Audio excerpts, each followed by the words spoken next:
We've been to so many places lately. What do you say we take a day off from adventuring and just find somewhere nice to relax? Let Paimon think. Where are some nice places we could go? Oh, why don't we pay Cloud Retainer a visit at Mount Aocang? It's been a while. Here we are, right outside her place. Do you still remember the first time we came here? We even brought offerings and everything. And when we told her that Rex Lapis had been assassinated, she immediately threatened to squash Liyue Harbor. Paimon thought she'd be impossible to get along with. But now that we've spent some more time together, she's really not like that at all. We probably don't need to bring any offerings now that we've gotten to know her pretty well, right? Still, Paimon's got some snacks around here somewhere, so if she really wants something, we can just use that. Huh? Traveler, did something catch your eye? Whoa, what a pretty lady. Is she also here to visit Cloud Retainer? Yeah, you're right. All it takes is one look and you can tell she's someone special. As expected of that bird lady, really. She must have a whole bunch of Adepti friends from all over the country. Okay, but if we're both friends of Cloud Retainer, then we're basically friends by association, right? Want to go up to her and say hello? Helping you make more connections is a part of Paimon's job as your reliable guide. Paimon's got this.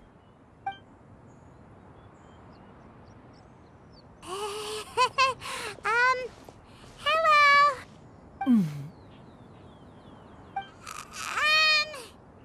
Paimon is Paimon!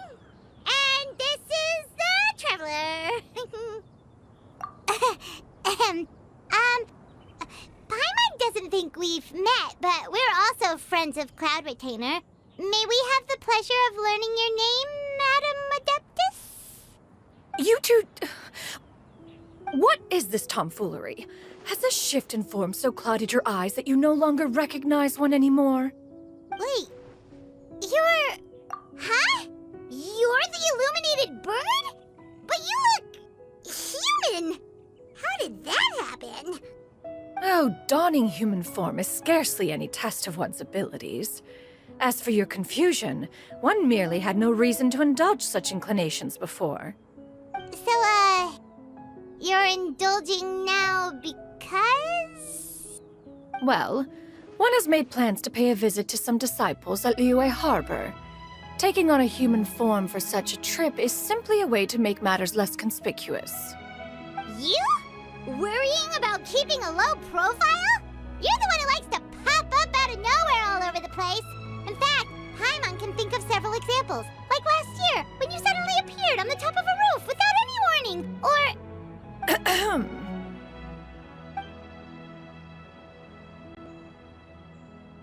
Hey, didn't we agree not to bring that up unless she asked? Oh, so you have taken care to follow the proper rules of etiquette after all. Most commendable.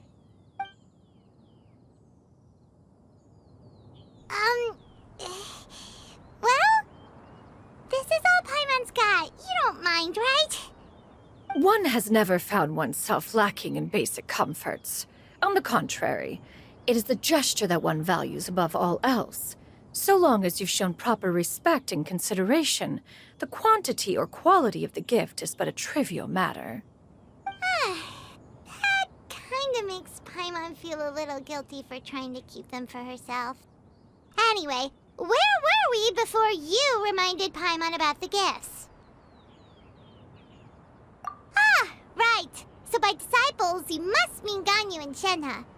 It's also been a while since we last saw them. Maybe we can come too. One planned to extend the invitation even if you had not raised the matter yourself.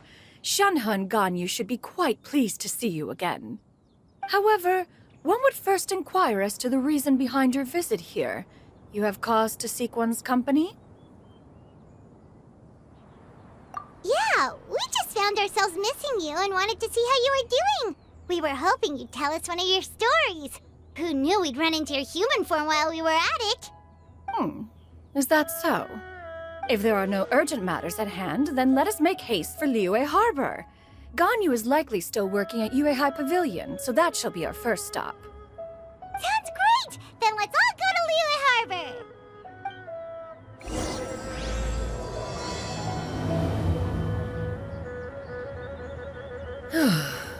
Ganyu has been quite busy with work as of late. One can count on one talon the number of times she returns to Mount Aocang each year. Shenhe has also secured employment recently. In her correspondence with me, she wrote that she shall have no need to return for the foreseeable future. Huh. Did they think one was so easily mollified? One shall investigate everything with one's own eyes and decide for oneself if their living conditions are satisfactory.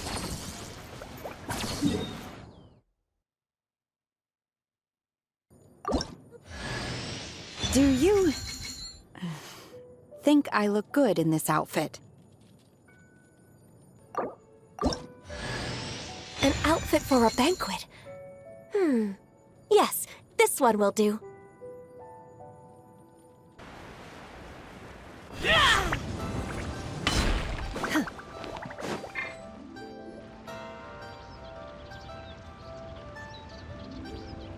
We're almost at Yue High Pavilion! Hey, do you think Ganyu will be shocked to see Cloud Retainer like this? Guess we have no idea if Shenhe and Ganyu have ever seen her in this form before. Wait, where did she go? Why are you just standing there, Cloud Retainer? Quietly now. One shall stay here. You two can go and meet with her. But why? Isn't it better if we all go together? If one were to proudly proclaim one's presence, Ganyu would surely profess herself otherwise unoccupied and drop everything to attend to one's visit. One fears that would only result in her staying up all night to make up for lost time. One does not wish to trouble her. Conversing vicariously via you two shall suffice. Do remember to inquire as to her recent well-being. Again, do not mention one's presence here. Fair enough, makes sense. Alright then, we'll just pass on your regards and... Cloud Retainer? Oh, busted. Is that lady someone you know, Miss Ganyu? She is indeed. I'm sorry, Huixin, but could we delay the upcoming meeting for a little bit? I believe my schedule today is quite full. Although, perhaps I could move some work to later in the evening. Oh, not to worry, Miss Ganyu. I'll make the necessary arrangements right away. Thank you, Huixin.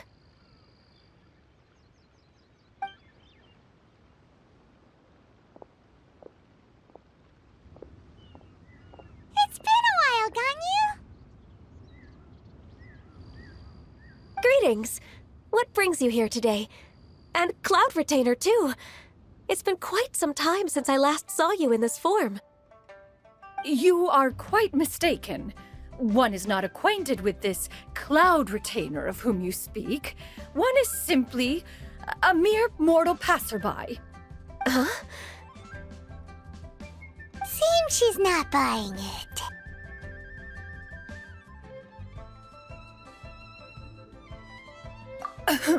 That was but a simple test. One did not expect you to be able to recognize one so easily, especially after so many years of only seeing one's other form.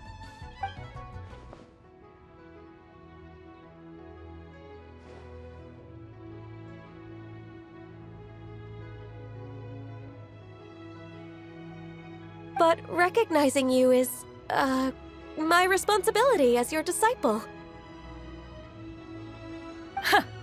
An apt observation. One was simply passing by while attending to some important business. One thought it would only be fitting to pay you a visit while in the area. Wait, Paimon wasn't aware of any important... Cloud Retainer's right! We've still got something super important to do, so we can't stay here for too long today. Oh, is that so? But it's been so long since we last saw each other. One simply desired to see you and had no intention of interrupting your work. A quick conversation should suffice for today. A more involved reunion should wait until you find yourself less occupied. I understand. That should be fine. While one acknowledges the amount of work that you have to deal with every day, one must also remind you to rest. Though Adepti blood flows through your veins, excessive exhaustion will still cause grave harm to your body. It still makes one nostalgic to see you as you are now, respected and independent. When you were young, you oft begged one to cuddle you to sleep when you suffered from nightmares. Cloud Retainer! Stop! If you insist. We are running short on time regardless, so one will refrain from going into each and every story. Why don't you continue your conversation? One shall simply stand by and listen. Wow, you've been to so many new places since the last time we spoke. If you ever need anything, please just come find me at Yue Pavilion. Also, forgive me for my presumptuousness, Cloud Retainer, but if you plan to continue appearing in this form, don't you think it'd be helpful to adopt a human name? A human name? Huh. You raise a valid point. Considering the sheer extent of one's renown, Cloud Retainer is surely too recognizable as a name. You really think so? Not that you're not famous or anything, but that famous? You presume to know the extent of one's illustrious achievements. One would hardly think such a thing to be possible. Nevertheless, Ganyu's advice cannot be ignored. From this point on, when in public occasions, be sure to refer to one as Shenyun. Xianyun? I assume that's a reference to the full record of Pristine Pavilion. An adeptus of years past would rise with the clouds and rest with the moon. They were enlightened and wise, free and unfettered. The writer referenced Master's name to describe her carefree and spontaneous nature. Oh, that sounds super cool! Paimon feels like only the most powerful of Adepti could rise with the clouds and rest with the moon. Actually, those lines were originally written to describe Cloud Retainer herself. Huh? Wait, so you're really that powerful? And what of it? Did you truly take one to be nothing more than a bird of bigger than average size? Not exactly. To be fair, Cloud Retainer rarely speaks of her past accomplishments. The tales of her past can only be found in ancient texts. It is said that once, a long, long time ago, there was a severe drought in Liyue. Left with no choice, many people left their homes, while others spent day and night praying to the Adepti. Although I did not live through such tragedy, simply reading about it is enough to gain a visceral understanding of all the pain and desperation during that time. On top of the drought, a noxious gas also began to spread through the land. If not for Cloud Retainer's efforts, much of Liyue would be nothing more than a barren wasteland today. The books had this to say about what happened. Upon arrival, the Adeptus borrowed the wind to retain the clouds. Immediately, the clouds gathered together, and abundant rain burst forth from the heavens. Drought and plague were both driven away, and the people were saved. Wow, that's incredible! Mortal records add embellishments to dramatize past events. One did merely what one ought, and even if one had not interceded, the other Adepti would surely have stepped in to help. Even so, you stopped an entire drought! Can you really control the weather like the book said? Oh, Paimon suddenly has a lot more respect for you. So it was Paimon's bad for calling you Illuminated Bird before. You're not too mad, are you? How laughable.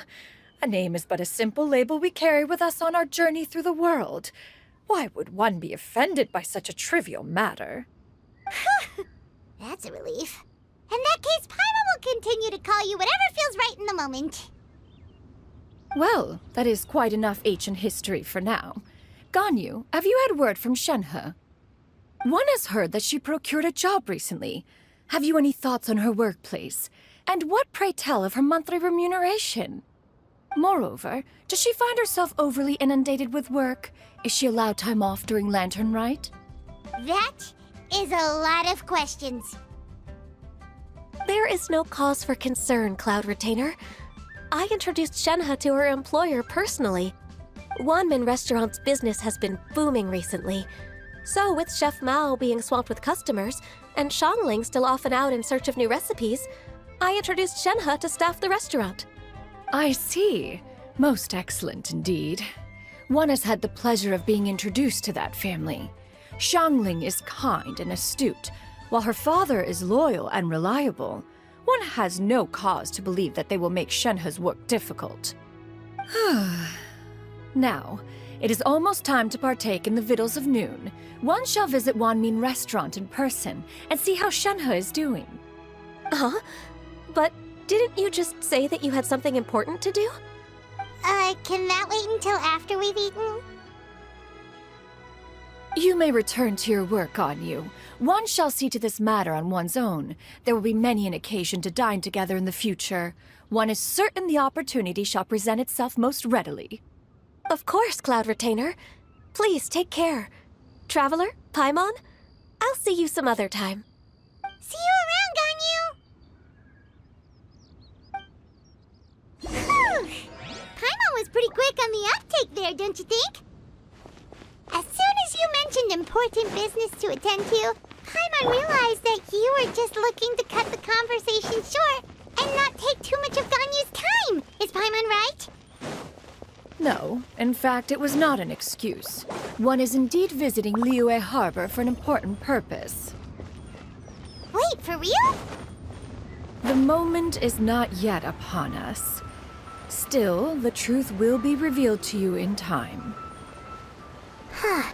She really seems to be playing up the whole mysterious Adeptus thing right now. Is it because we just heard that cool story about her powers?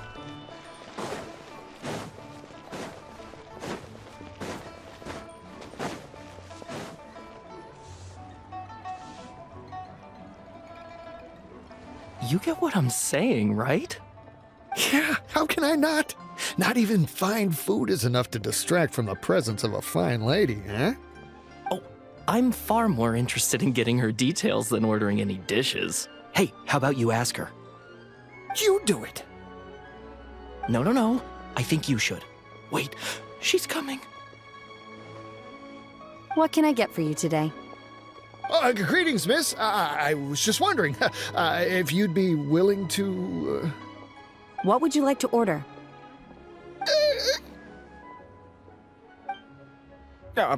2 servings of Mora meat to go. Good chat. Bye.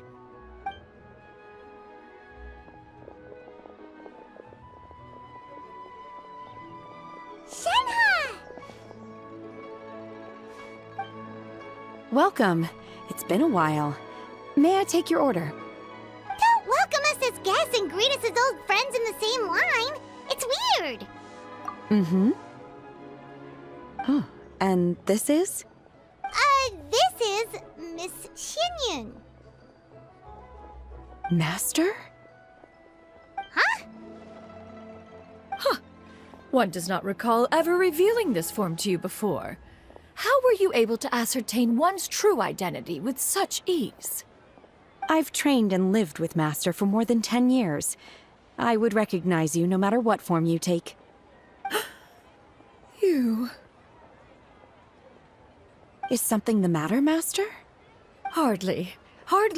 One simply learned of your employment from your letter and came to check on your well-being. And check out the great food, too. Indeed. It's almost lunchtime. My apologies. I'm still on the clock and can't talk for very long. Well, if it isn't the Traveler and Paimon, are you here for Shenhe? The lunch rush isn't in yet, Shenhe. So I've got things covered for now. Go ahead, sit down and enjoy some time with your friends. I'll let you know if things pick up. Thank you, Chef Mao.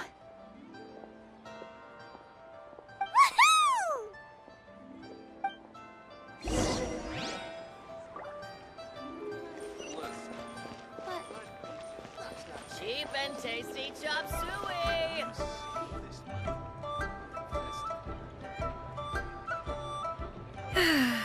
It is just as one expected. The owner of Wanmin restaurant is indeed a most reasonable and accommodating human. Still, the work here entails dealing with quite a varied group of people. Has this been difficult for you, Shenhe? It's been manageable so far. I sometimes run into strange people, but I have figured out a way to deal with them. Seems like you've been making progress. So by dealing with them, you mean... First, I try to talk sense into them. If that doesn't work, I threaten them with violence. At this point, they usually decide they are in favor of a civil conversation. Oh, how should Paimon put this?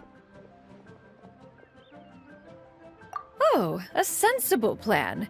One is gladdened to see you integrate so well into human society. And you, Master? How have you been? Simply marvelous. Though Mount Aocang has scarcely enjoyed your presence recently, one has hardly found the pleasure of one's own company to be lacking. I see. Just as expected of Master.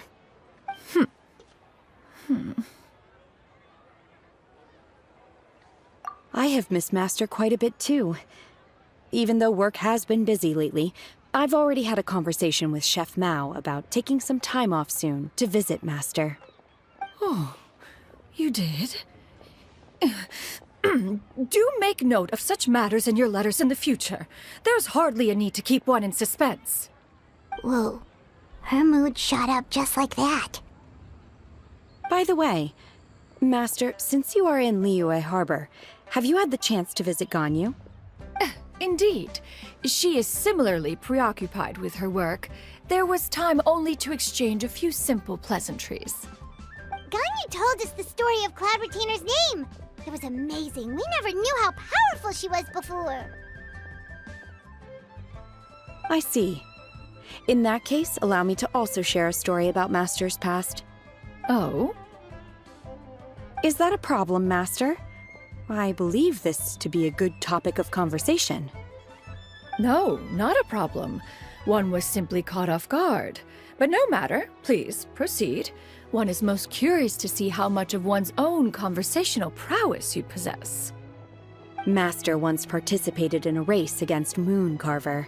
After Mooncarver lost, he insisted that Master's ability to fly gave her a natural edge in such a contest.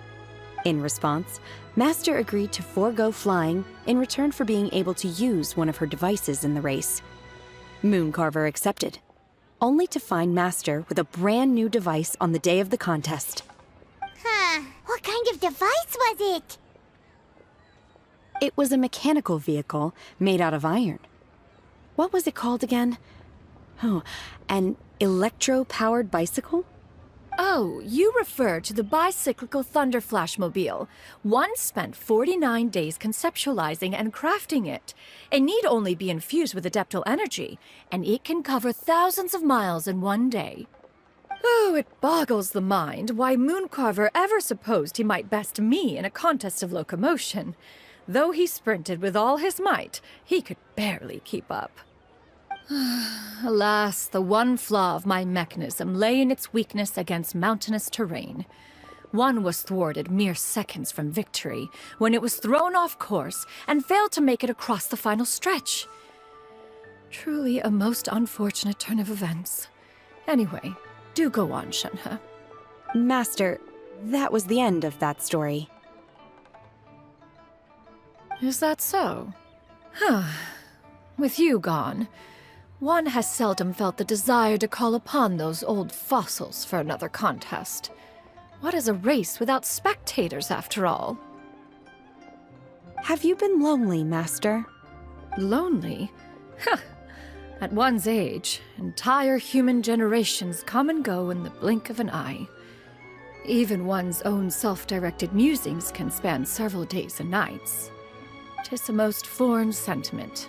The mere mention of it is preposterous. Mm-hmm. What is the reason for that look upon your face? It's nothing. It's just... Well, Paimon gained a lot of respect for you after listening to that story of you summoning the rain and everything. But all it took was a few words out of your mouth and it's like you're back to being that illuminated bird again. I was just a little bit confused. Which one of the two is the real Cloud Retainer? To me, they are both, Master. One is the master that's widely revered by the people, while the other is the master that I respect and adore. Huh. One finds oneself exalted yet again with sweet words of praise and flattery of a most extravagant nature. You chose to exalt one with your words, yet you refuse to grace Mount Aocang with your presence for any extended period of time. One would almost question the sincerity of your estimations. This is not to say that your words paint an inaccurate picture. One has always lived by a single ideal. Eschew all action and abide by no rule. One does as one pleases and speaks as one pleases. Others may critique or praise as they see fit, yet one places little weight in such judgments. She got like, what, 2 sentences of flattery from her disciple, and it's as if her ego is about to burst. Do you have any empty tables?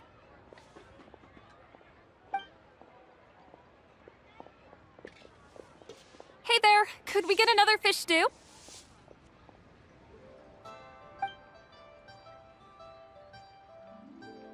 I'm hearing more guests come in. I should get back to work.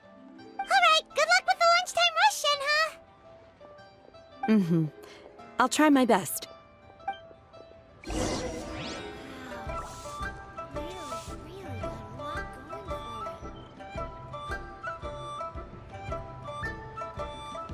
much yummy food! Paimon's gonna feast!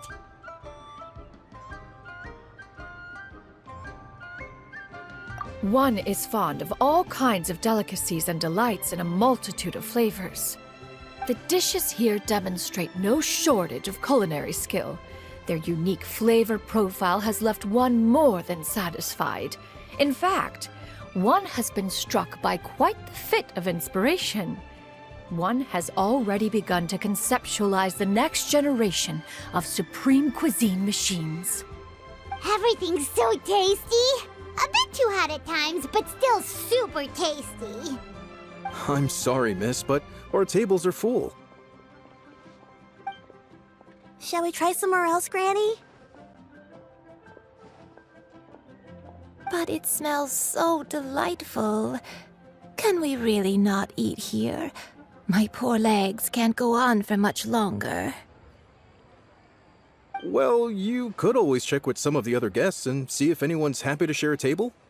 Okay, I'll ask around.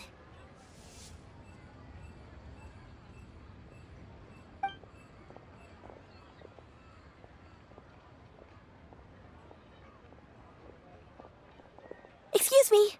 Would you mind letting us share a table with you? There are no empty tables left, so... Ah, well, Paimon doesn't mind. What about you guys? Great! Thanks so much. My name is Xianyun, and this is my granny, Yundi. Granny? Yep. Is there something wrong with that? No, Paimon's just a bit surprised. She looks so young.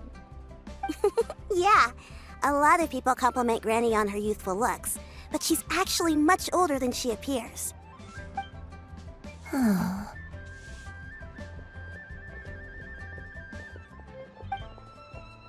Granny, why don't you take a seat? Come on, it's not polite to stare. Huh. Have we met before? No. 'Tis a fated meeting, then. Please, take a seat. What would you like to eat, Granny?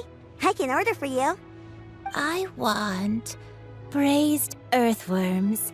They always pop up out of the ground after a rainstorm.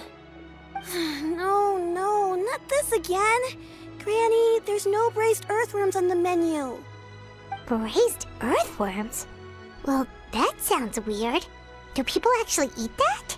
Right, that's what Paimon was thinking too. I need any help? Help? Oh, do you mean with Granny? Thanks, that's nice of you to offer. Granny has pretty bad dementia, so her memory's getting worse all the time. She's always saying things that sound kinda confusing. Actually, her memory's been bad ever since I was little. But it's gotten so bad lately that I even have to remind her who I am every morning. They died young.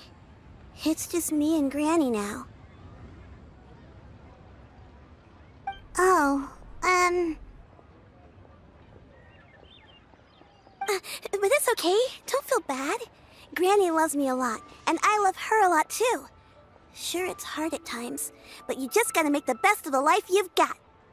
Wow, you're really tough for your age, kid. You're too kind. And me? Oh, what about me? You're tough too, Granny. Plus, you're really gentle, and you're always there for me. Yes, and it's hardly as if I forget everything. I still remember the important things. Wait, what was that really important thing again?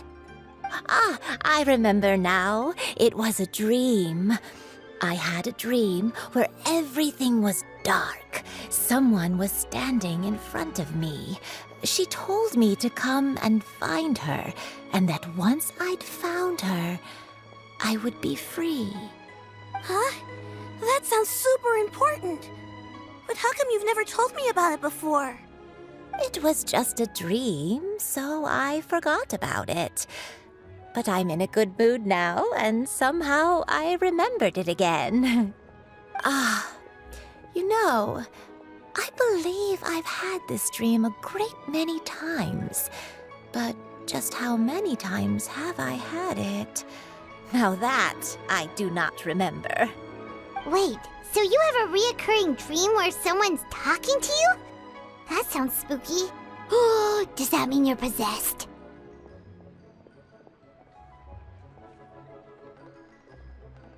Unlikely. Her eyes are clear and her breathing remains calm and level. One sees no signs of possession. Are you sure? Who do you take me for? Is one not an adept?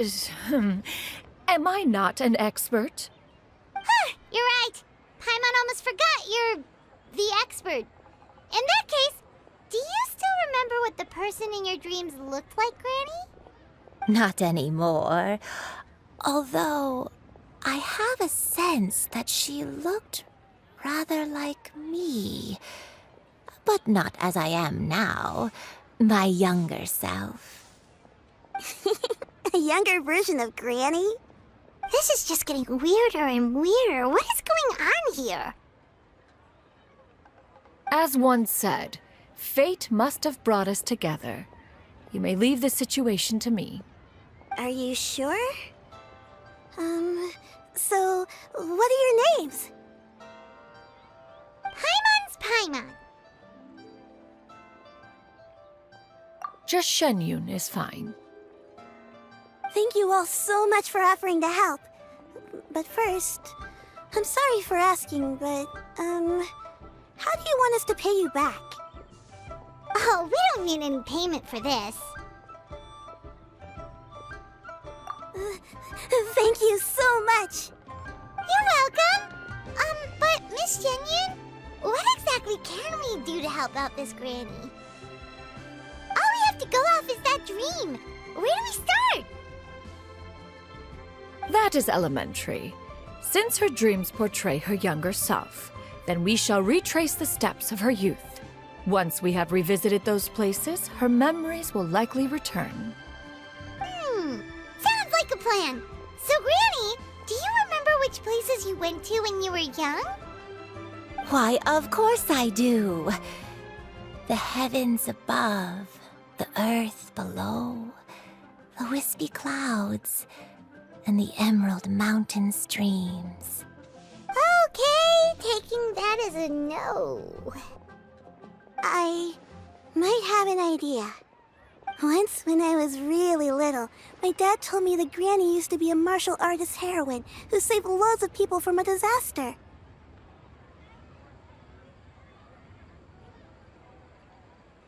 If it's true, then maybe they wrote about it in the history books or something. A martial arts heroine? Oh! Xingqiu knows tons about Liyue's chivalric traditions. If anyone knows about the heroes of the past, it's him. Let's go find him at the Feiyun Commerce Guild.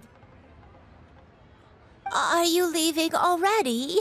But I'm still hungry. I'll go order some food, Granny. If there's nothing on the menu you especially want, I'll just get a few different things. It seems we must part ways for now. The Traveler and Paimon are bound for the Feiyun Commerce Guild, while Yundi and Xianyun shall remain here and partake of their lunch. As for myself, I have matters to discuss with Streetward Rambler. Streetward Rambler? Oh, you mean Madame Ping! Precisely. Let us meet at Yujing Terrace once you are ready.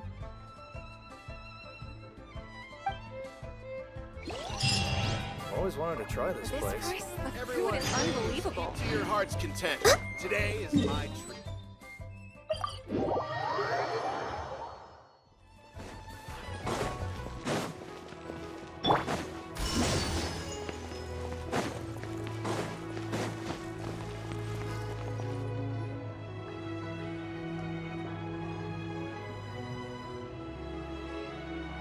Huh. It's you two. What brings you here? Xingqiu! Great, we found you! We wanted to ask you about something.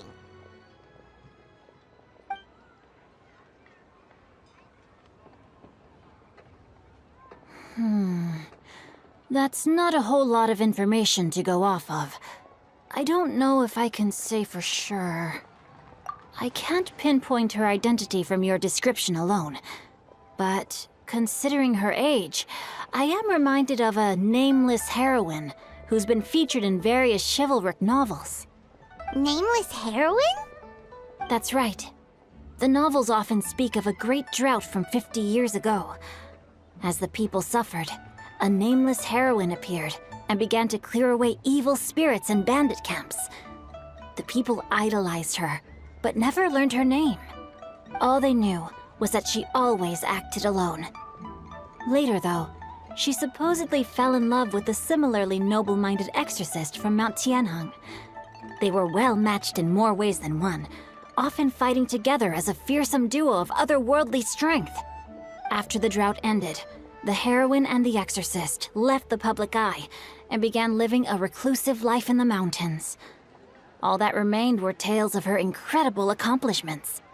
The way this nameless heroine faded from fame into obscurity later in life is not too dissimilar from Miss Yundi. I hope that's somewhat helpful. Thanks a lot, Xingqiu. We knew it'd be worth talking to you. It's nothing at all. Just something I came across while reading. I did do a bit of extra research on her story, but it was just out of personal curiosity. Well, Paimon still thinks that's super cool. Oh, wait, Xingqiu, if you've read up on her, do you know of any places often associated with her? Let me think. In the novels, the nameless heroine always appeared near one of three places. Wangshu Inn, the area just north of Jueyun Karst, and Xingyun Peak. Perhaps the real-life heroine who inspired the character was also often seen near those three places. That would explain why those locations appear in the various novels written about her.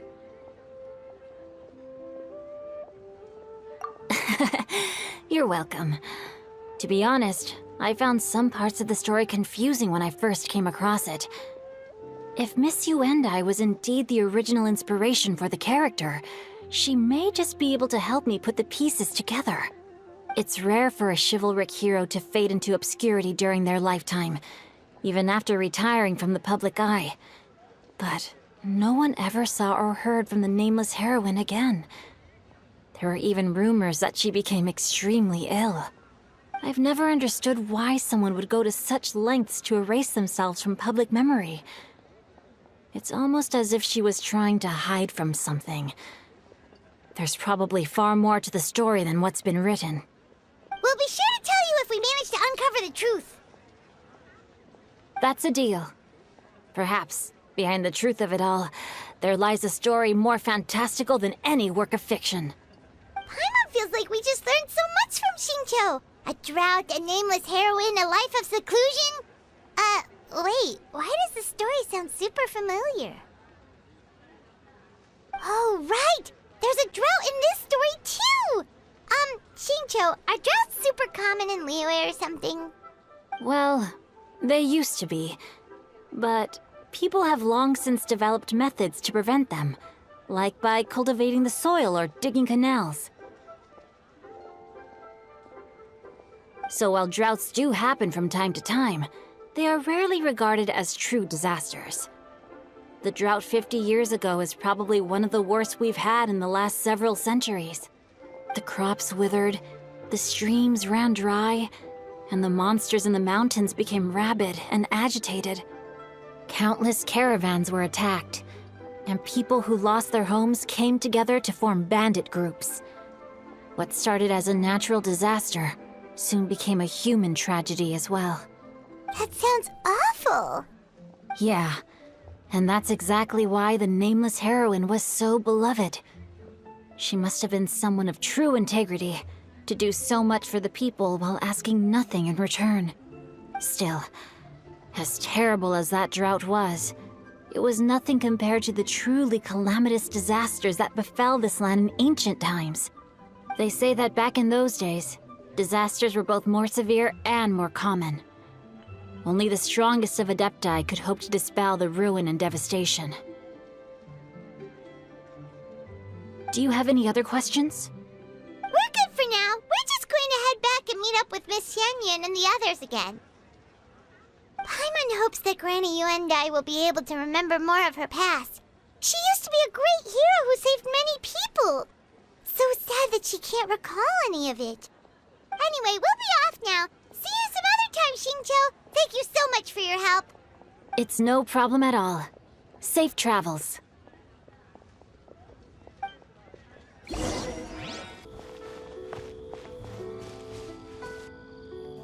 I have recorded the tune that you requested. I hope it will be of help to you. Oh, thank you. Straightward, but Ping, what has amused you so? Oh, it's no serious matter. I was just reminiscing about the last time I saw you in this form. Time has wrought such change in this world, and yet you appear just the same as ever. Time has little bearing on one's existence, nor has one keenly felt its effects whilst dwelling at Mount Aocang. Nevertheless, Ping, one would like to seek your counsel on a personal matter. Oh, why so formal all of a sudden? I must say, you're making me a little nervous. What is it? Well, the inquiry is as such. Approximately how much more would one need to afford a comfortable life in the harbor, not unlike the one that you yourself lead? It does not require as much as you may think. Still, do you mean that... Cloud Retainer, Madam Ping! What are you two talking about? Nothing save for some trivial matters. Have you unearthed any useful details? Xingqiu has a theory, but let's save it for when Yu and Miss Yundi have joined up with us again.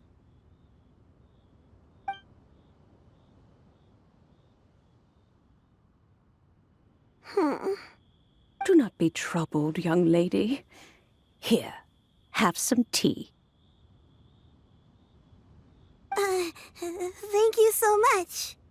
What do you think, Xianyun? Does it match up with what you know of your granny? According to the story, the nameless heroine eventually fell in love with an exorcist from Mount Tianheng. Maybe that's my grandpa. I don't have many memories of him. But there was this one time I found a box in our attic full of a bunch of weird sigils.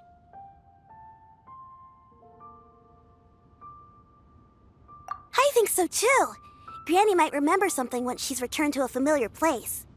What marvelous tea. I can taste the dew's sweetness in this cup. It's as if I was taking a stroll in the mountains, thoroughly one with nature and at peace. Is that so? Then please drink as much as you like. There's no need to hurry. At our age, it's always nice to slow down and take the time to appreciate pleasant conversation among friends. Thank you.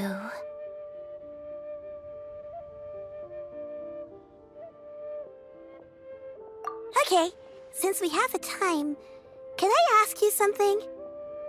Sure thing. What would you like to know? I have a secret I want to tell you. Let's go talk over there.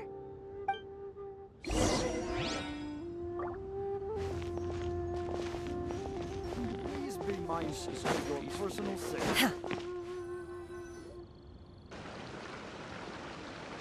What's wrong, Xianyun? Well, I've been kind of meaning to ask ever since we started talking in the restaurant. But are you guys all adepti in disguise? Oh! About that. Well, you guys just seem super special. Plus, I think I might have heard Miss Shenyun call herself an adeptus. Oh, must have been a slip of the tongue. Shenyun, since you were the one who, misspoke, maybe you can explain to Xianyun here what you really meant by that. One is indeed an adeptus. Is that of some concern to you? Huh? I knew it. Well, one time when I was a little kid, I saw a pure white illuminated crane. I had this super high fever, and Granny wasn't around. I was feeling all icky and gross. But then this snowy white crane flew down from the sky. She put me on her back and flew me to her cool adeptus house and fed me some sort of magic potion. When I woke up, I was already back in my bed and my fever was gone. I really wanted to thank her, but I was too sleepy to stay awake, so I never got the chance. So, I just kind of wanted to ask if maybe any of you have ever met an adeptus like that? A pure white illuminated crane? The only two we've ever met are blue and white and black and brown. Have you ever met one that's pure white, Clavertina? Never has one met an adeptus with such features. One surmises such a description is but a hyperbolic embellishment that oft results from narrative accounts. That's weird. Was it really just a dream then? Well, even if it was just in my head, it doesn't matter that much anyway. All I really want is to help Granny recover her memories. I'm really grateful for all your help. Leave it to us! Now that we know the 3 locations, we just need to visit them one by one. Let's go to Wangshu Inn first. Okay, I'll go get Granny.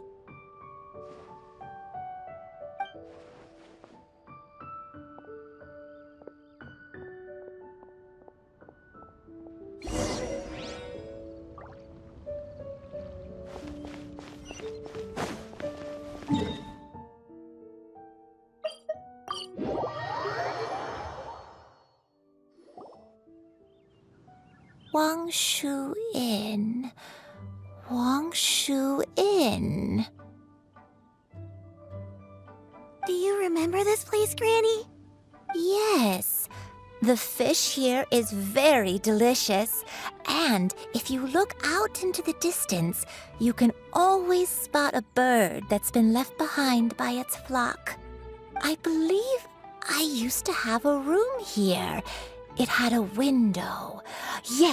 Yes, I spent a lot of time looking out that window. Which room was it again? Let me look. I'll come with.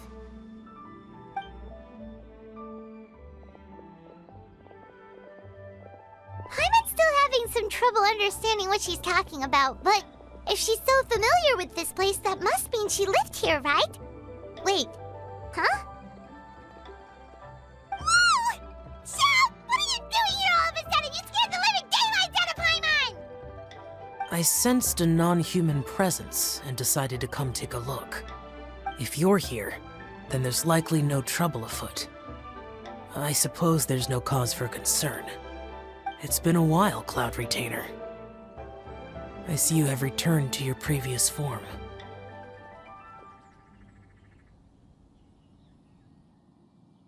I have indeed.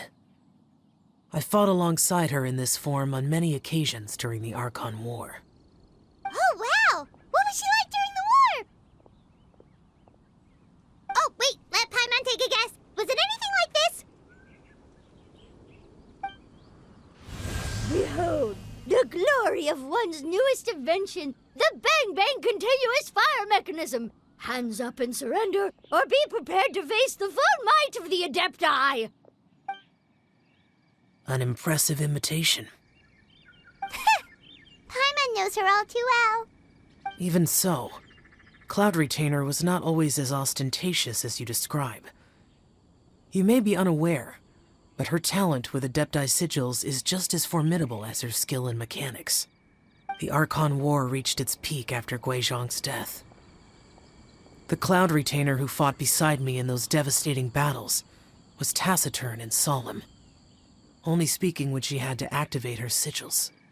A Cloud Retainer who barely talks? Paimon can't picture it. But what happened after that? If you were so powerful in your human form, why did you decide to take up your bird form again? Once one had bid farewell to the world of mortals, what use would one still have for such a shape? When dwelling between mountain and forest, away from the struggles and troubles of the mortal world, a mortal form is hardly the most fitting of choices. After the war, Cloud Retainer retired to Mount Aocang, only revealing herself to the occasional visitor, and always in her avian form. Although I do believe there was an occasion some 30-odd years ago when she decided to don her human form. I believe it was for the purpose of... One believes there is little need to relive bygone matters. Granny, are you okay? Back then, at this place, Perhaps this conversation should end here. I shall take my leave now. Should you encounter any trouble, you need only call my name. However, given that you are traveling with Cloud Retainer, I trust you are in good hands. Everyone! I think Granny is finally beginning to remember her past. Slowly now, calm your mind and recount what has been recalled. A long time ago, I stayed here to recuperate from my illness. Huh. So what Xingqiu said was true! You did fall ill! Was that why you went into hiding? I don't remember. I'm very sorry, but I can't even remember the name of my illness.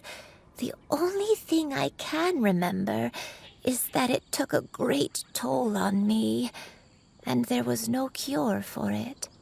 I was confined to my room in Wangshu Inn, where I spent many days unconscious.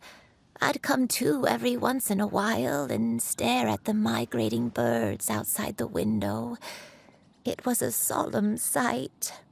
I remember crying, but I'm not even sure I knew why.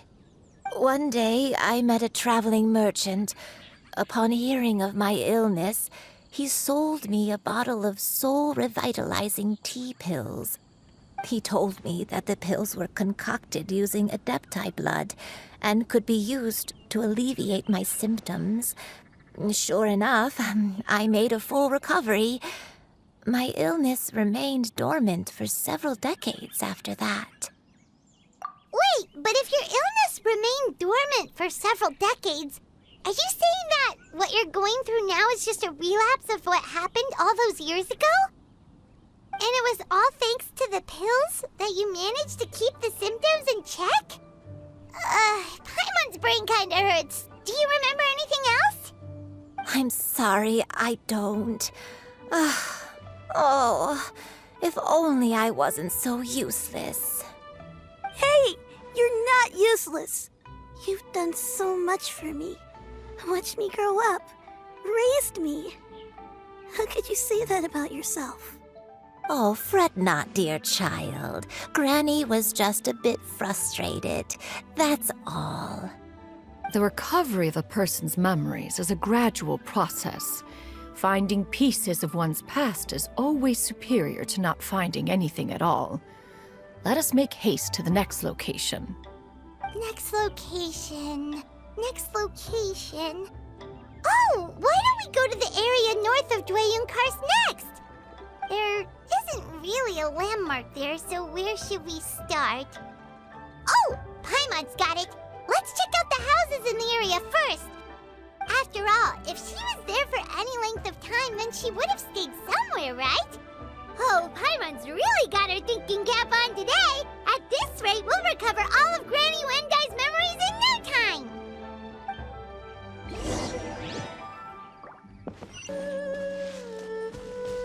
Whoa, why are there so many treasure hoarders here? Guess it's time to round up some bad guys. Next on the agenda. Do you remember anything about this place, Granny Wendai? Let me think. I feel like I've been here before, but I don't think I stayed here too long. I might have just rested here briefly before continuing on my way. Got it. That's okay. There are still plenty of other places we can check. Wait a second. If I remember correctly, I believe I brought... Ah, yes. I brought some sweet snacks with me. Go on, take some. You need to eat a lot if you want to grow big and strong. Oh, thank you. Then Paimon will help herself.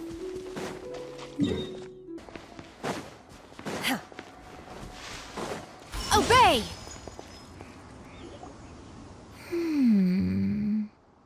I don't remember this place at all. I don't think I've ever been here before. Still, I was thinking, this place feels perfect for a game of hide and seek. Huh? Why a game of hide and seek?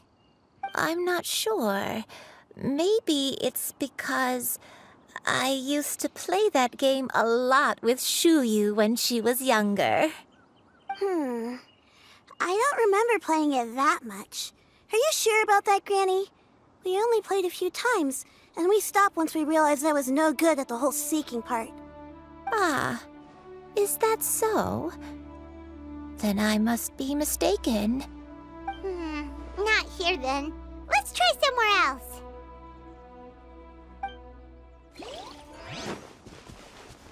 Obey!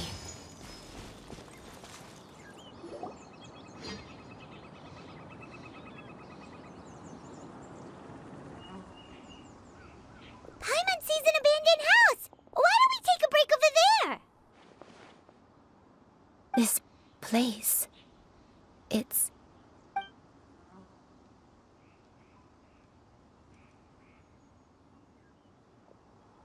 Did you remember something, Granny?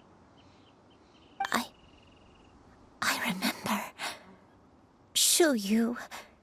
This is where your father was born. It was a moonless night. I had been injured, so your grandpa was supporting me. We fled together with some being in the fog behind us in hot pursuit.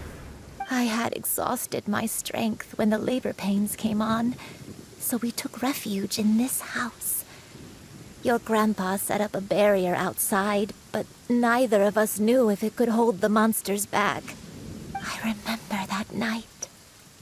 I remember falling to my knees, reciting a prayer over and over. I alone am the source of this sin.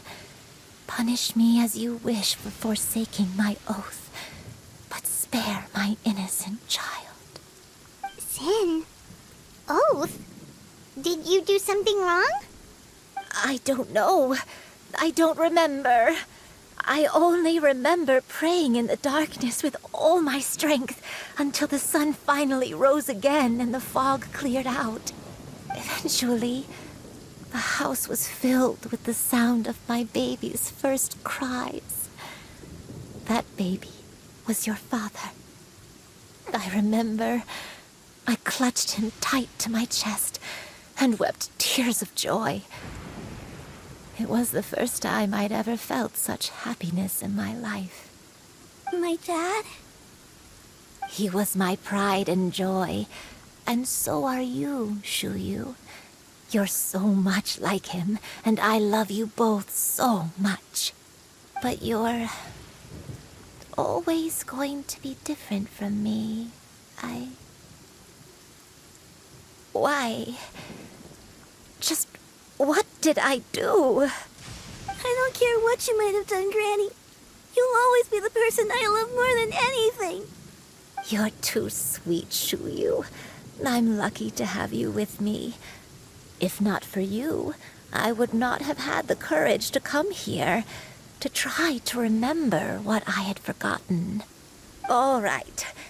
Let's not stand around any longer. There's one place left, yes? Let's go take a look. If one recalls correctly, the next place should be Xingqiu Peak. Yundi, how fares your health? I may be a bit slow, but I'll do my best to keep up. I'm sorry to keep everyone waiting. Climb on. I shall carry you to the top. Oh, such lightness of weight. All those who grow old grow frail in the end, do they not? First, you lose your memory, then your health. Eventually, you end up losing everything. My only wish is to depart this world with a lucid mind, to free myself of this torment and the burden it places upon others. Fret not. You have my aid in this endeavor.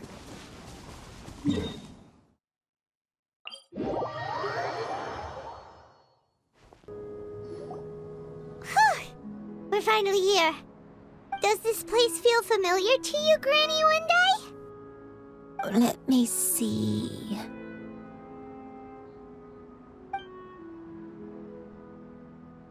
How strange. Have I lived here before? When we were at Wangshu Inn and the abandoned house earlier, though I couldn't remember everything, I still felt a sense of familiarity. I could easily picture myself in those places. But here, I don't have that feeling. Perhaps I did come here in the past, but it just didn't leave a strong impression on me. But did the stories get it wrong then? Yeah, that's true. But they're also the only thing we have to go off of. Paimon was hoping this place would jog Granny Yundi's memory just like the others. I'm sorry to disappoint you too. It's all right. We're not going to give up yet. We'll figure something else out. Just you wait. Thank you. If only I could remember. Huh? That way. What's that mountain? Oh, let Paimon look! Huh?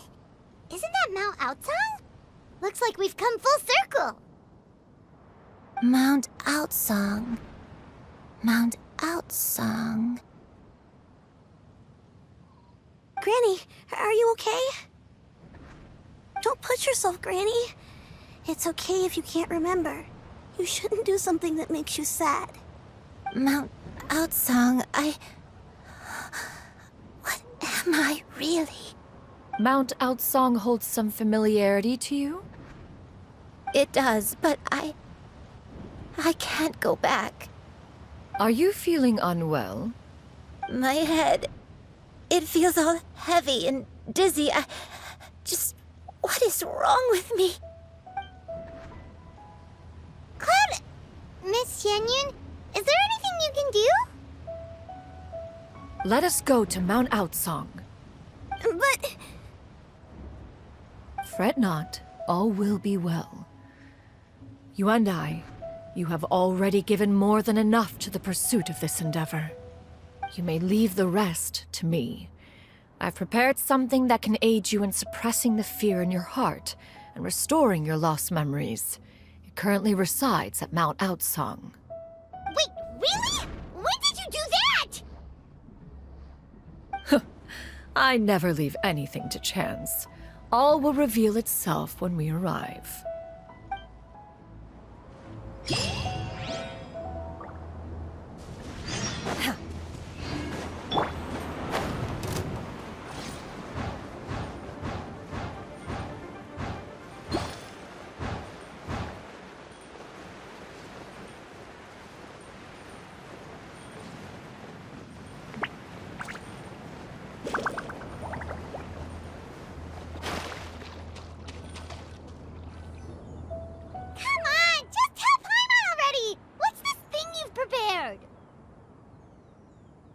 Here, this is it. Huh?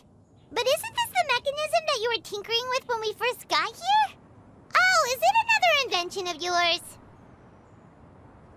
Precisely. A recent one at that. I am most pleased with the result. I call it the Suspensus Somnium mechanism. It periodically releases a soft breeze, which when paired with a gentle adeptal tune, can help the listener subconsciously relax and even enter a semi-hypnotic state.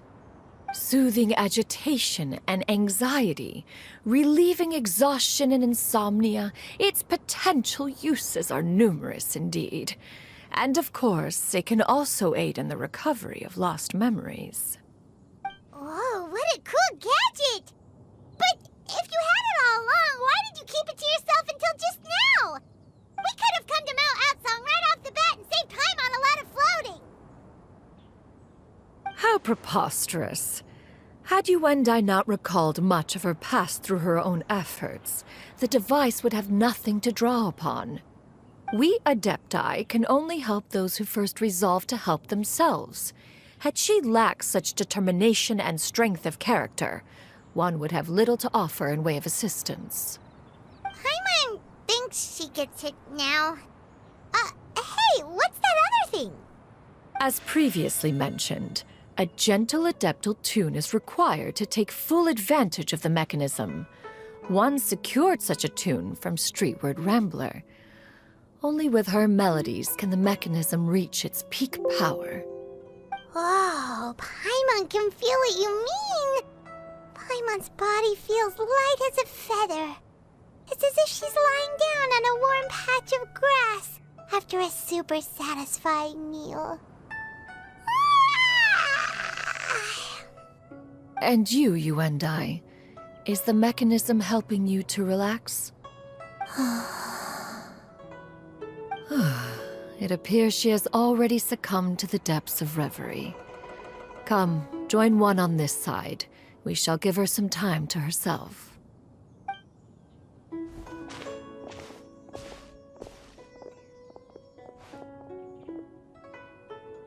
The drought is over. But why do you look like you want to cry? The potion. It's nearly run its course. I've never regretted meeting you. Not even for a second. Please.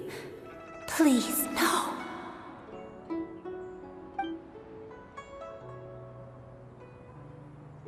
Have you forgotten? This is the world you left behind.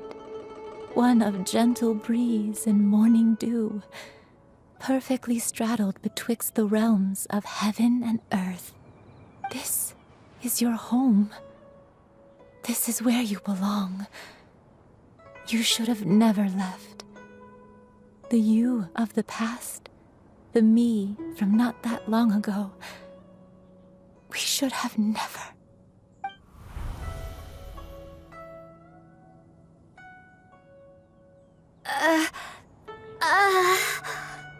So that is the truth. No wonder this place is so familiar. Granny! Granny, are you okay? Cloud Retainer.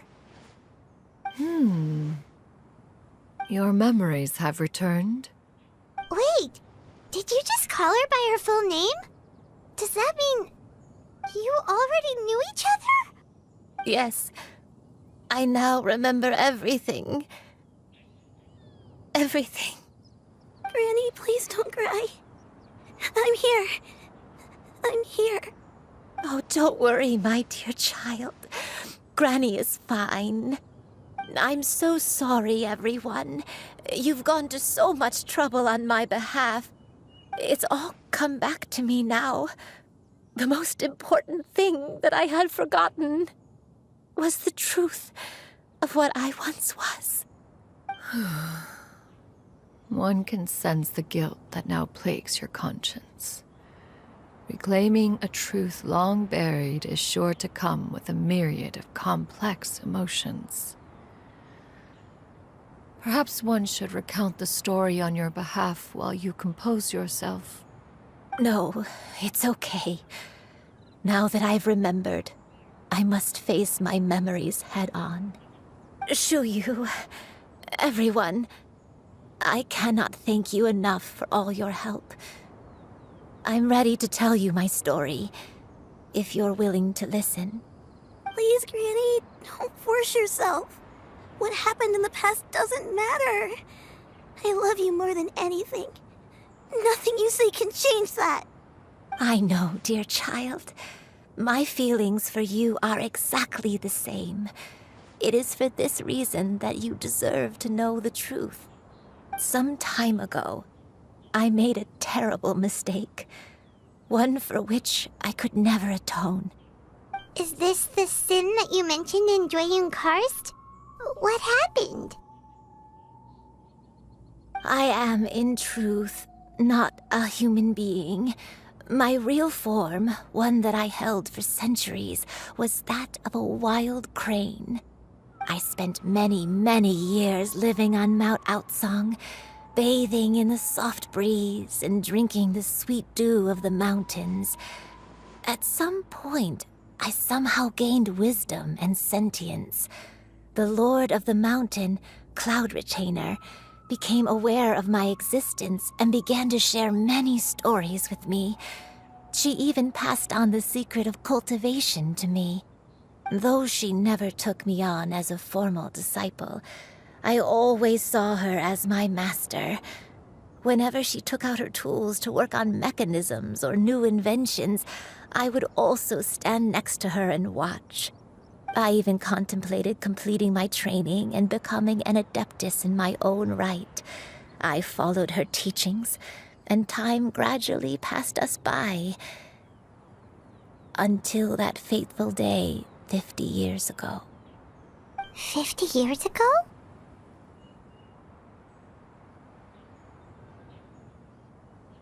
That's right. Master regaled me with many stories of her past deeds. From them, I learned how she had saved people from a similar crisis in the past. She was the one I looked up to the most. More than anything, I dreamt of becoming an adeptus like her. I wanted to travel the land like she had, relieving suffering wherever I went. But I was still far from being a real adeptus. I possessed no ability to take on human form and fit in with the crowd.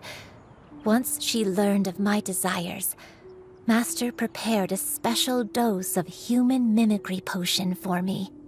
She warned me that the potion's effects would only last 10 years, and if I were to fail to return to my original form at the end of that time, I would forever forget my past as a crane and become something neither human, beast, nor adeptus. Oh no. So that was the source of your dementia all along. Was it because of Grandpa? Indeed, I fell in love.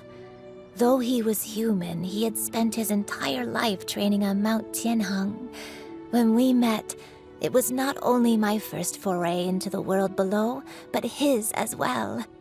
Although clumsy and impulsive as he was, you'd think he was the real strange bird among the two of us.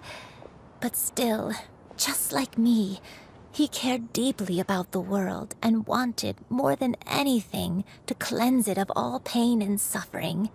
I could not help but fall for him. But my time continued to tick away. Those 10 years passed by in a flash. Yet I did not want to leave his side, so I...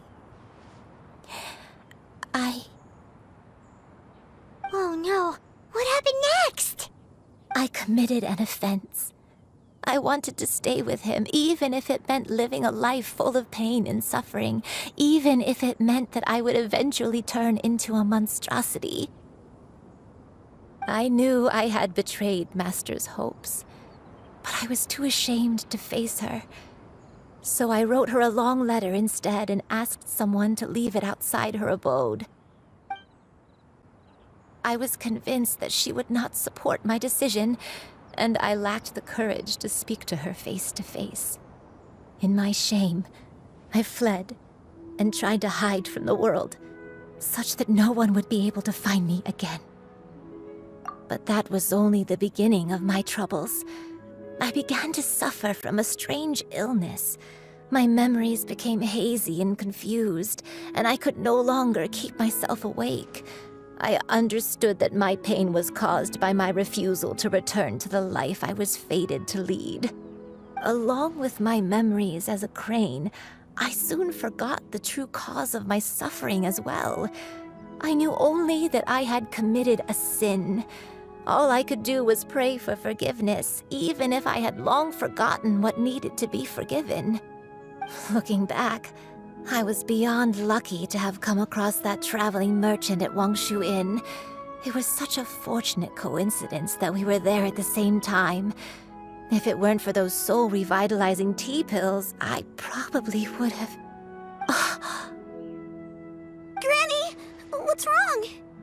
Coincidence? Why did I ever think it was a coincidence?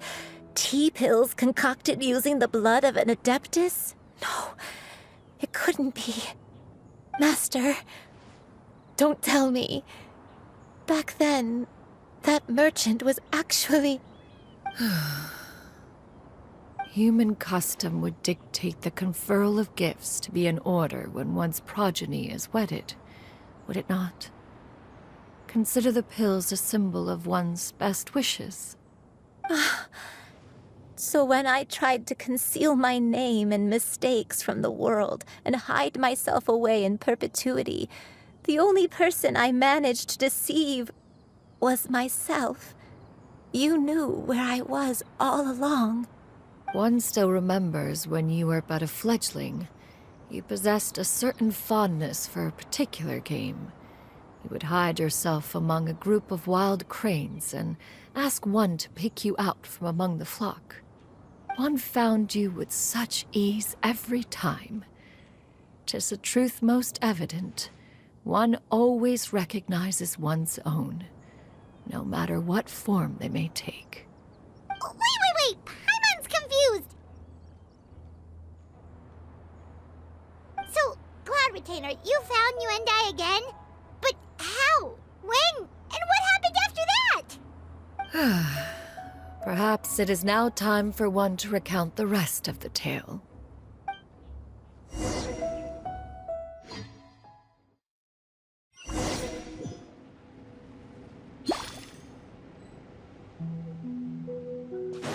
One was furious upon receiving your letter.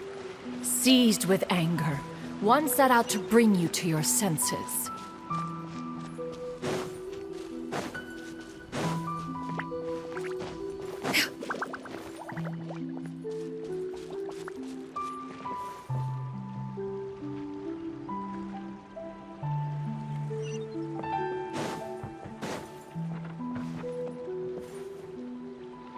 In truth, one had more than a few misgivings about your chosen partner. As an exorcist, his talent was lacking. One could hardly say his skill with sigils was any better. But soon, one came to appreciate the devotion he bestowed upon you during your illness. He never uttered a complaint and rarely left your side.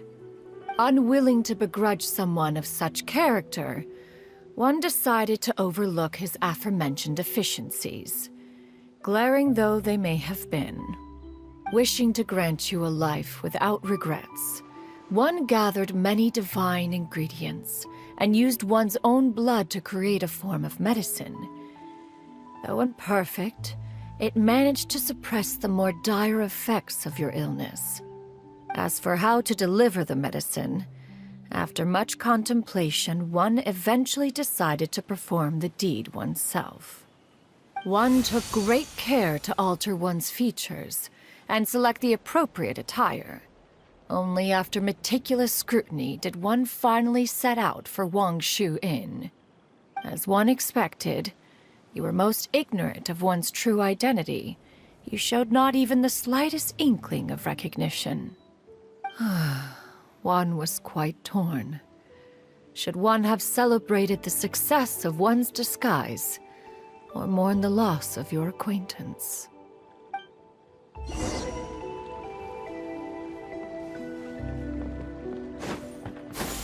Skyward! Scatter! Hit!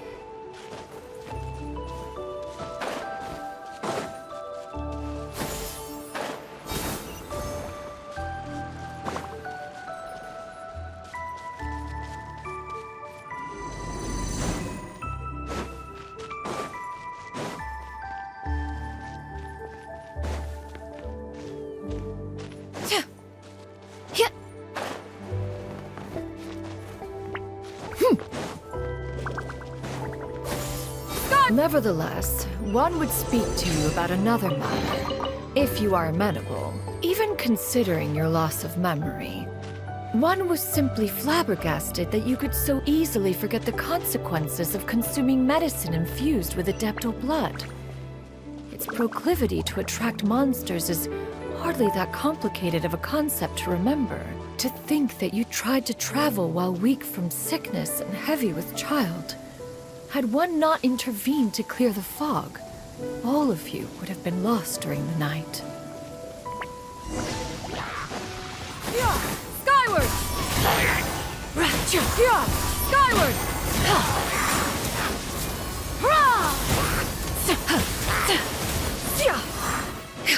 Oh?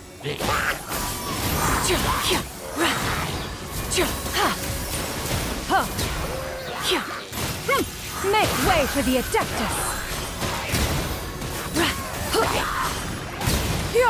Skyward!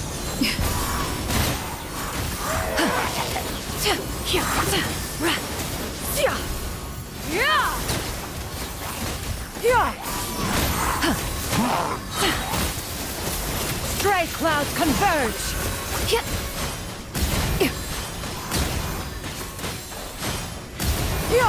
Skyward!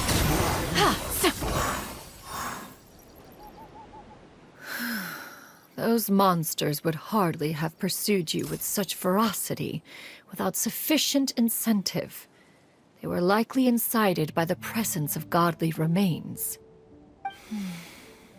Said godly remains, in turn, were likely drawn to the trace of one scent on your body. One was, after all, an active participant in the Archon War. Some of the gods were likely shattered by contraptions of one's very making. In the end, one was relieved to see you endure through the night.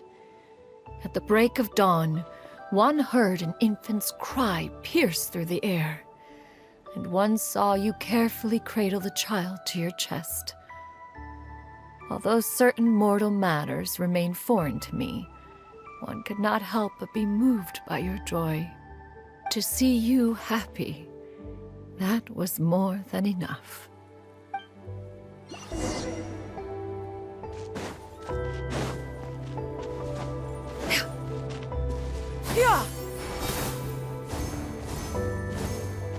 Now you should have a complete understanding of the events. Wait! But if that's true, then the crane who took care of me when I was sick must also be... Ah, one had almost neglected to recount the absurdities of that tale.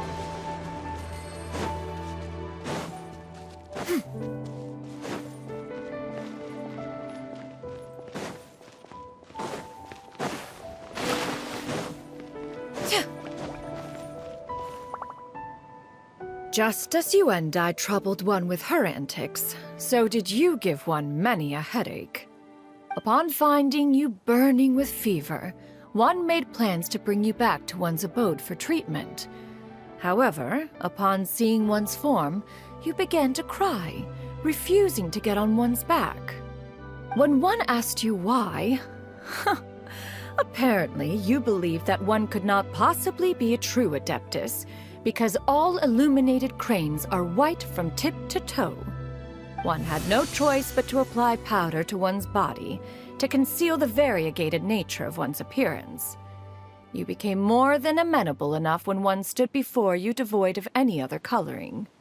It bears mentioning, however, that as a crane, Yundi was nearly entirely pure white in color. Though you had never encountered her in that form, you still recognize the essence of her being. Perhaps fate brought you two together in more ways than one.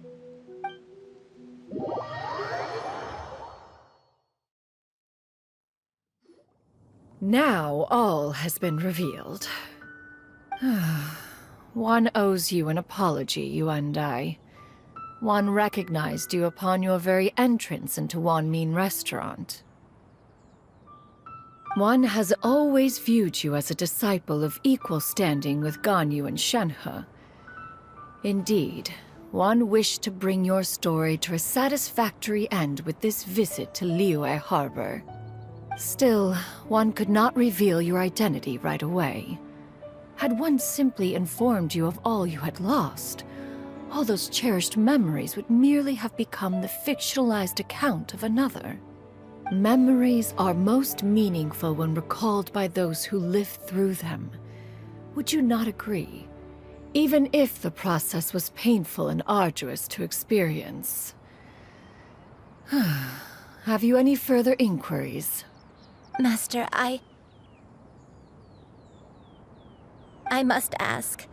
If you found me all those years ago, why did you leave me be, even though you knew about my mistake? Why did you not bring me back to Mount Aocang by force? One has never regarded your action as a mistake. It was a simple choice, nothing more. When it is time for one's progeny to leave the nest, it is the responsibility of an elder to let them fly free. Yet, when your wings grow weary and the night grows dark, just know that you always have a place to which to return. 'Tis a refuge referred to by many a name in mortal writing. Home, nest, haven. Whatever its denomination may be, its essence remains quite unchanged. One speaks, of course, of a place not unlike one's own abode. One's disciples are free to come and go as they wish, yet the door remains forever open to those who wish to return. One rather hopes you count yourself among them. Thank you. Thank you so much. You and I. One expects you too have sensed the rapid deterioration of your condition as of late, have you not? 40 years ago, you chose a path without a future. Though one used one's own blood to provide you with a few decades of extra time, it merely delayed the inevitable. One may have extended the path, yet one was unable to alter its final destination. Even the power of an Adeptus has its limits. Had your condition continued to deteriorate, you would have forgotten your life as a human entirely. In the end, you would have turned into a creature lacking in the ability to even comprehend its own monstrousness. Fortunately, You were able to avoid that scenario by reclaiming your memories. Though one sped the process along by providing some guidance, the result is entirely a reflection of your own effort. So, what's gonna happen to Granny? One will help her reclaim her original form as a wild crane. If it be fated, she may recover her sentience one day. She's gotta go back to being a regular crane, huh?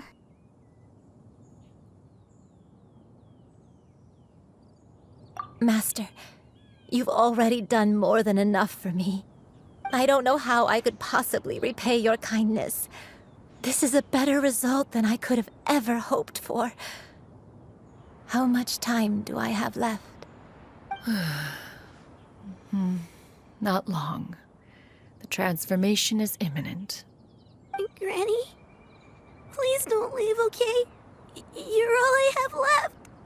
Please! Don't be sad, dear child. Granny has led a wonderful life. My only regret is having to leave you behind. Don't forget to eat well, okay? A growing young lady like yourself needs lots of good food to grow big and strong. Promise Granny you'll take good care of yourself when I'm gone. I promise, Granny. I'll do whatever you say. Good girl, good girl. Don't worry.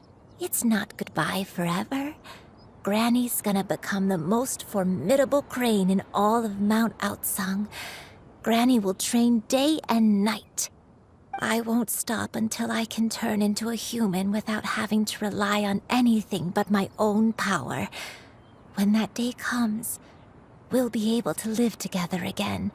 You and I. How's that sound? Good. That's a good girl. Even though we won't see each other for a little while, as long as we both work hard, we're sure to meet again someday. I'll eat well, Granny. I promise. And I'll wait for you, no matter how long it takes. I'll wait for you to come back. That's a good girl. Then Granny really has no more regrets. I'm so sorry, Master.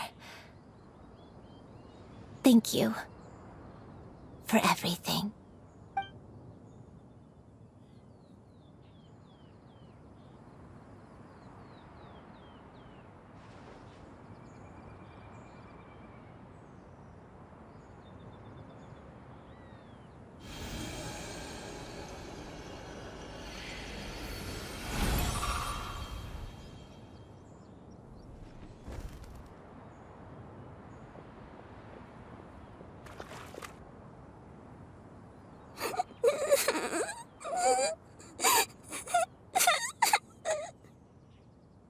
Xianyun.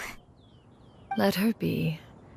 At her age, crying is a natural, if not fitting, response to such an event. Tears are a necessary part of maturation. Sometimes there is scarcely a better vehicle to wash away the toll of stress and misery. Now that the issue has been resolved, you should also take a moment to relax. Give yourself some time to rest. Take a nap if you must. One will wake you in due time.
believed we would see each other again, that our days of separation would finally end, and all my troubles would be behind me.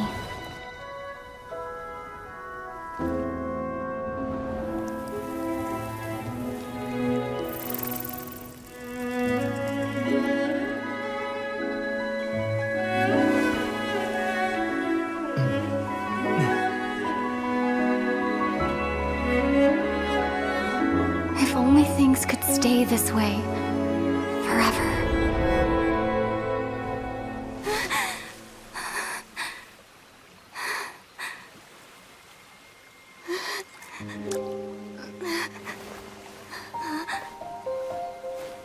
A nightmare?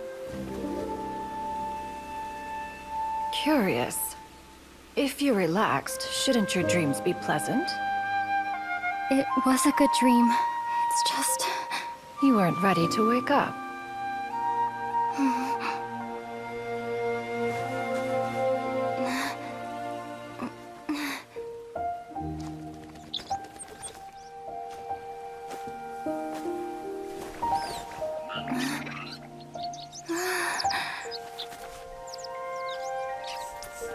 Eloquent as one may be, words of comfort are not one's strong suit. You are doing all you can. One can see your strength of will, your fearlessness in the face of danger. And so, whatever your dream may be, one believes that you shall achieve it. Of course, whenever the perils you face overwhelm you, or you become weary, one is always here for you. After all, as an elder, it is only right to look out for the young ones.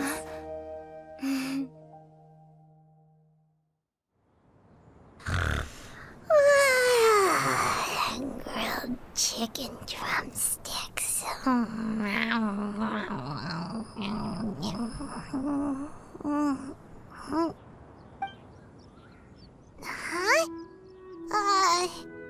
Was Paimon sleeping just now?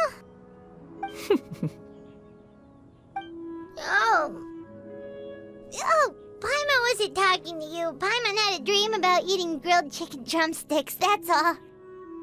Madam Adeptus? Oh, Xianyun, you're awake. How do you feel?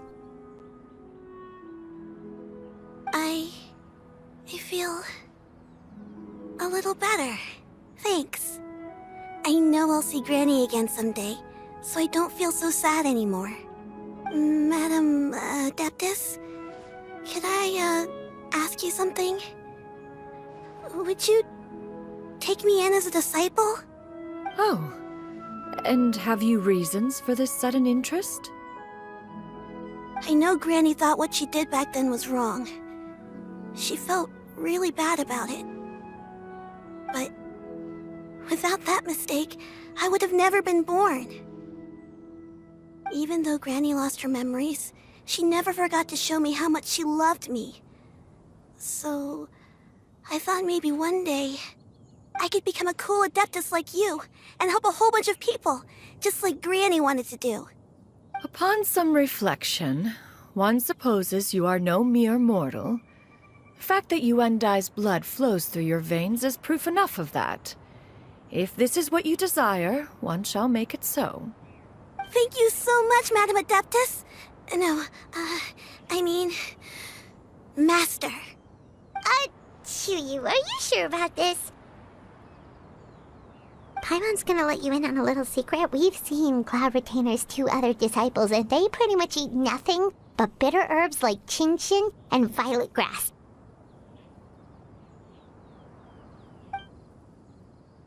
If you join them, you'll never enjoy Wanmin restaurant's delicious cooking ever again.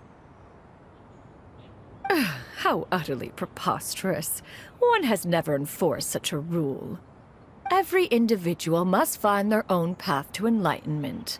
So long as one retains a pureness of spirit, one's dietary proclivities are quite irrelevant. Well, you say that, but Paimon's not seeing any tasty treats up here now, is she?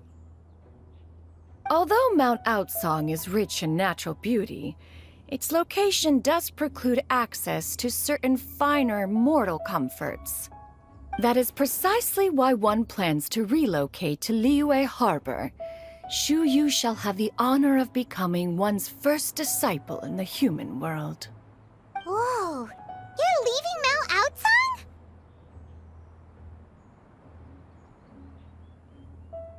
One has never concerned oneself with the location of one's residence. From the very beginning, one has sought only solace and peace. Yet in the end, all of one's disciples ended up in Liyue Harbor. Ganyu, Shenhe, Yundi, they all chose a life among the mortal world. One has reflected on this fact for many years now. One can only assume that it is due to some failing on one's part as an elder or master. A failing, perhaps, of recognizing what it was they truly wanted. One is most curious as to what aspect of Liyue Harbor could have enticed them to remain there. One could hardly offer an opinion on the matter, but perhaps some time in the harbor will prove instructive. Why are you all so silent? Paimon is, just a bit shocked, that's all. So, does this mean we can grab a meal together in Liyue Harbor sometime? One has precious little time to squander. However, if one finds oneself otherwise unoccupied, one would not be opposed to the idea. One will be assuming the identity of a human while residing in Liyue Harbor. You should take care to avoid disclosing one's true identity. Don't worry, we'll help you keep it a secret. So, when can we expect to start seeing you in the city? Perhaps in 2 days' time. One has some matters to see to before one's departure. Preparation is the key to success, after all. One plans to put up various items from one's collection for sale. The earnings should provide for a comfortable living in Liyue Harbor. One has already picked out a handsome property near Chuhu Rock. 'Tis no small purchase, but what is mortal life if not one expense after another? Seems like you've really thought of everything. Then how about we meet up in Liyue Harbor in 2 days? A sensible plan. See you then. Oh, also, why don't you take this suspense somnium mechanism as a souvenir? Anytime you should feel ill at ease in the future, you may try quieting your mind and sitting in meditation as you listen to its melodies. It might help you find a new perspective. Awesome! Thanks, Cloud Retainer! Hey, didn't we promise Xingqiu that we'd tell him what we found out? Should we make a trip to the Feiyun Commerce Guild? It's totally up to you. So, about your move to Liyue Harbor, you gonna tell the other Adepti about it? I have left an explanatory note in my abode. Those 2 old fossils will discover it, I am sure, should they come seeking my company. Considering their recent penchant for going off on private escapades, however, I find myself caring little for how they shall receive this news.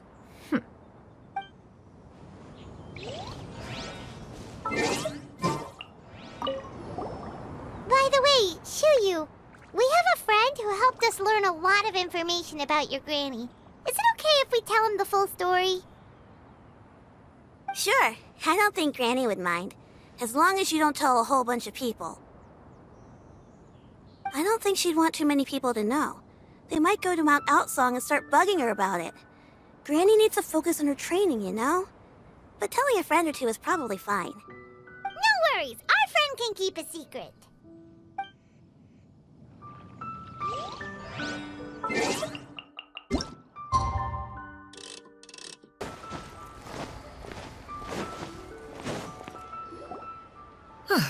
Your concerns are excessive and unfounded.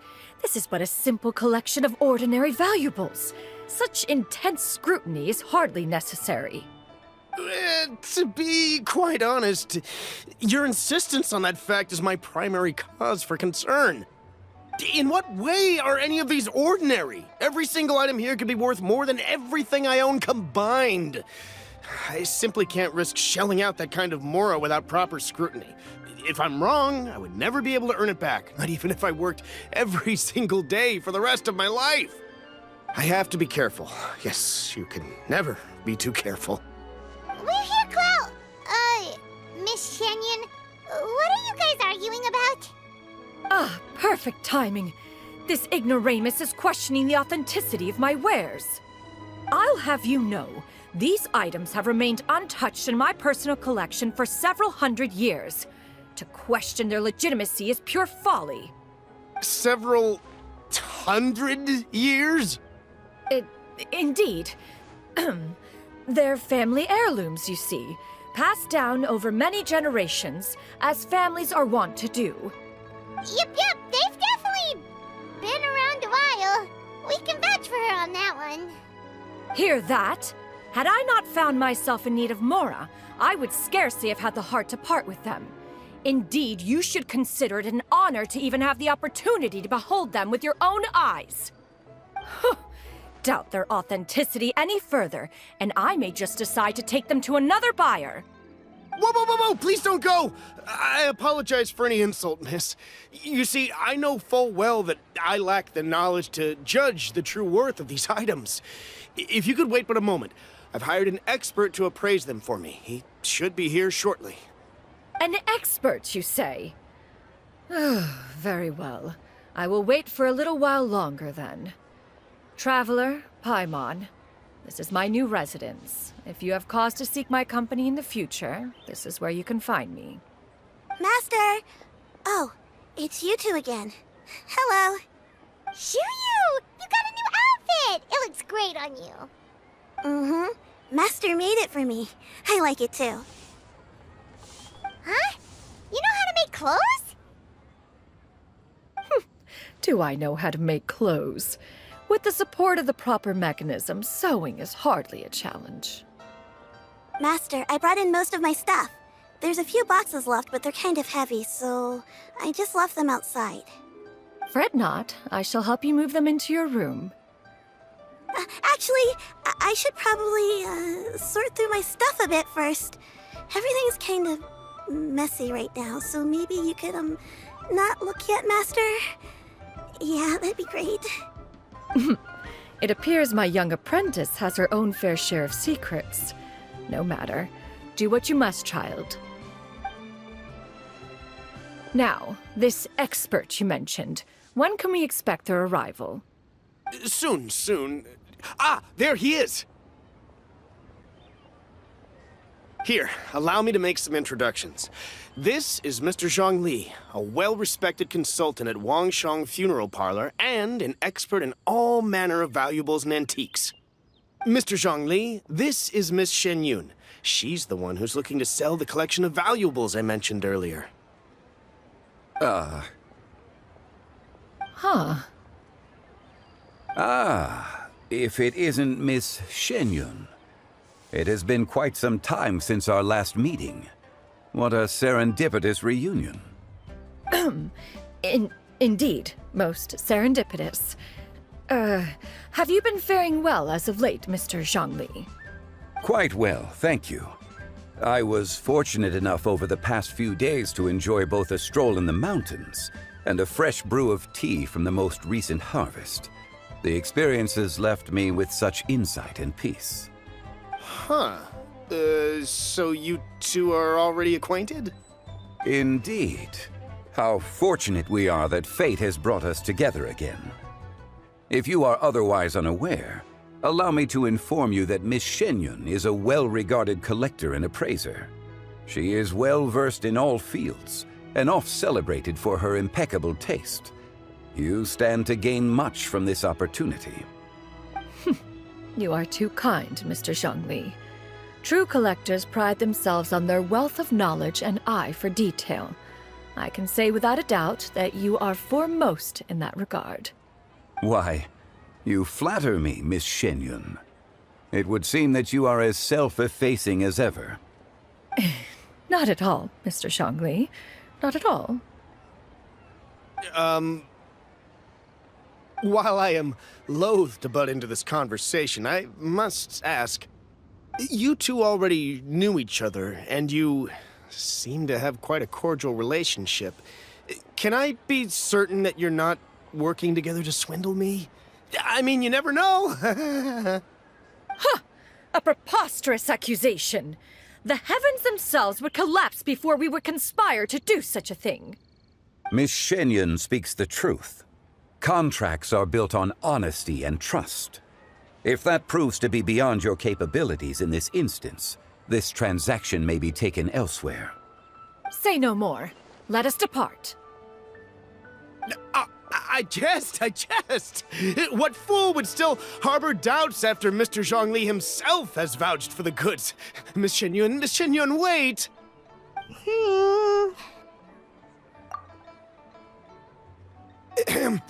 I deeply apologize for doubting you. So, Mr. Zhongli, could you please give me a final verdict on the value of these items? There is no cause for concern. They are indeed rare and precious valuables. Take this mechanism, for instance. Though one may not immediately perceive its purpose, its structure and appearance are exquisite enough to merit it a place in any fine home. The same can be said for this one here. Few could hope to possess an item that so perfectly blends mechanical wonder with geometric grace. I am sure you have heard from your travels that the study of mechanisms is among the most wondrous arts in this world. With that in mind, I earnestly recommend procuring every last item in this collection. All right. Since I hired you as my consultant, Mr. Zhongli, I shall, of course, trust your good opinion. Then, in that case, Miss Shenyun, I'll take the lot. However, since the final sum is quite large, how about we start with an initial deposit through the Northland Bank? The Northland Bank? Huh. Oh, you refer to the fiduciary house. Oh, very well. I fear people only use the term bank nowadays. In that case, I'll be off for now. I'll return to collect the goods once you've received the funds.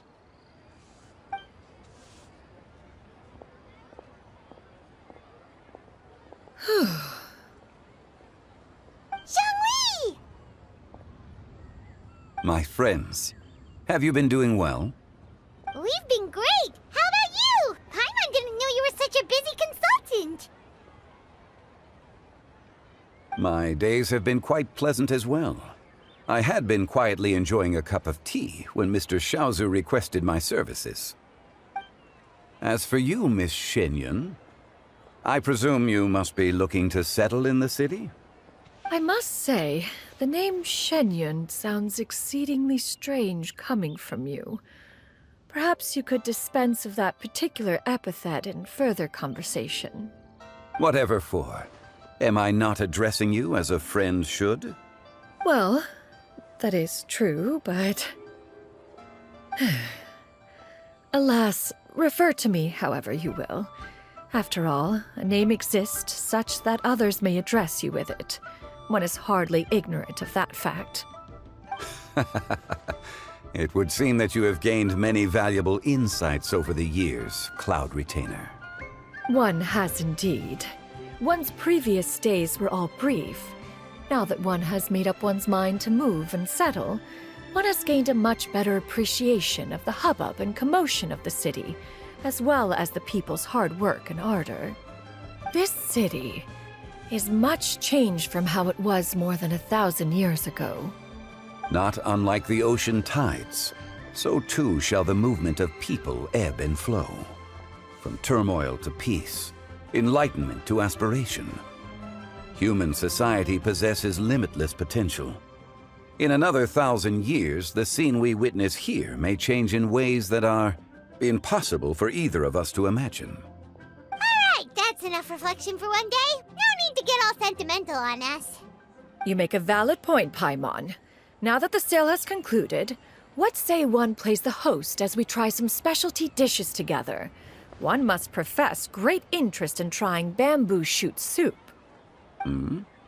Perhaps you have forgotten, Cloud Retainer, but I once tried my hand at that dish. You were at the table on that occasion, so logic dictates that you should have already tried it. Oh? What occasion was this? It was a reunion between friends several centuries ago. Alas, you must have been too preoccupied to secure yourself a portion. Or perhaps our other companions simply availed themselves of faster reflexes on that occasion. Huh! Hardly. 'Twas most certainly out of consideration for the others in attendance. In but a moment, one will show you what it means to have a true deftness of hand. It is settled then. Bamboo shoot soup, mora meat, crab roe tofu, triple-layered consommé. We shall enjoy the lot. One has already passed word to Shenhe and Ganyu to make a reservation. It is prime time for them to meet one's newest disciple. Is that agreeable to everyone? It should be a most splendid occasion. Xianyun, come now, it is time to dine. Ah, this gentleman over here is Mr. Zhang Li. He is, A humble employee of Wangshu Funeral Parlor. Pleased to make your acquaintance. Nice to meet you too, Mr. Zhengli. That should be everyone, right? Let's go!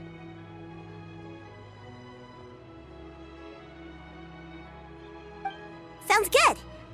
Actually, Master, have you ever tried Adeptus' temptation?